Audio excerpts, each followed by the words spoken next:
Agora, continuando da tarefa, essa parte aqui, ó, leitura de números decimais. A própria tarefa tem exemplos, mas é bom escutar a professora explicando, né? Porque daí fica mais fácil de compreender. A gente tem que lembrar o seguinte: as casas, ou seja, os números que estão antes da vírgula, são chamados de parte inteira, tá? O número que está antes da vírgula é a parte inteira. Sempre, vai ser inteiro. E os números que estão depois da vírgula, quando é um número só depois da vírgula, ou seja, uma casa após a vírgula, é chamado de décimo ou décimos, tá? Depende, se for o número 1 é décimo, se for de 2 acima, décimos. Se for a segunda casa após a vírgula, ou seja, um outro número a mais, são centésimo ou centésimos, depende. Se for o número 1 é um centésimo, né? Agora se for 2 acima, centésimos, plural. E a terceira casa após a vírgula é milésimo ou milésimos, né? Porque a gente trabalha com, dependendo se for o número 1, fica no singular a palavra. Se for acima de 1, 2, 3, 4, plural. Então, o que a gente tem que fazer? Escrever a leitura é você, do jeito que você vai pronunciar esse número, você vai escrever ele em forma, né, por extenso que a gente fala.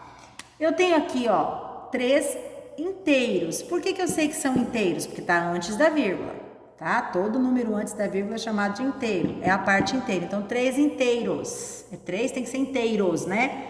Se fosse 1, era inteiro, mas 3, ó, o plural. 3 inteiros e aqui, e 2... O que eu tenho aqui?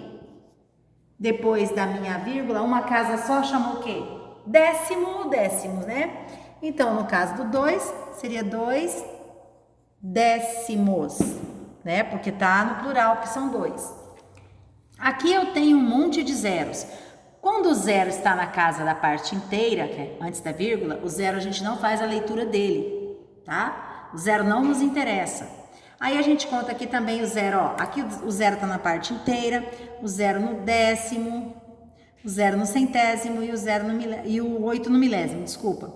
Esse zero não vai ser lido, nem esse, nem esse. A gente já lê direto, 8 milésimos, tá? 8 milésimos, por quê? Porque as outras casas tinham zeros, então o zero a gente não faz zero inteiro, zero decimal, zero, não existe isso, tá?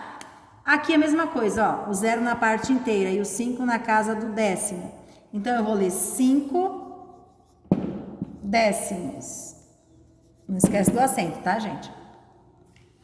Aqui também eu tenho zero, ó, zero na parte inteira, zero no décimo.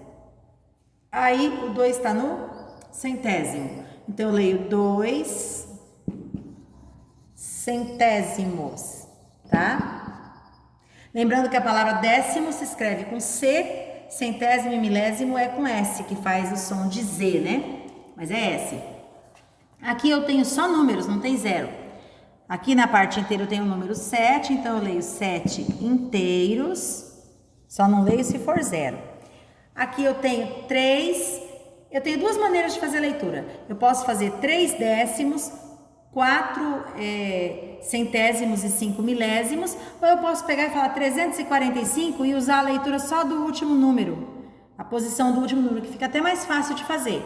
Então, eu vou fazer assim, 345 o quê? Décimo, centésimo, milésimo, tá valendo do último. Então, 7 inteiros e 300 e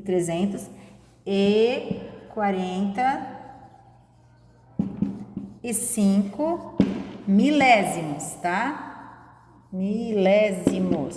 Por quê? Porque eu contei aqui, se eu sei que aqui é décimo, né? Aqui é a parte inteira, aqui é décimo, aqui é centésimo, aqui é milésimo, e eu quero ler tudo junto, quando eu leio 345, o que está valendo para mim, para a leitura final, é o valor do último número.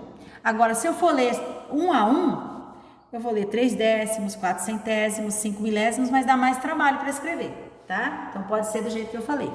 345 milésimos. Aqui eu tenho 2 na parte inteira, então, ó, 2 inteiros, tá? Ó, sempre no plural. Qualquer número acima do 1, 2, 3, 4, 5, é tudo plural. E 7 décimos, tá?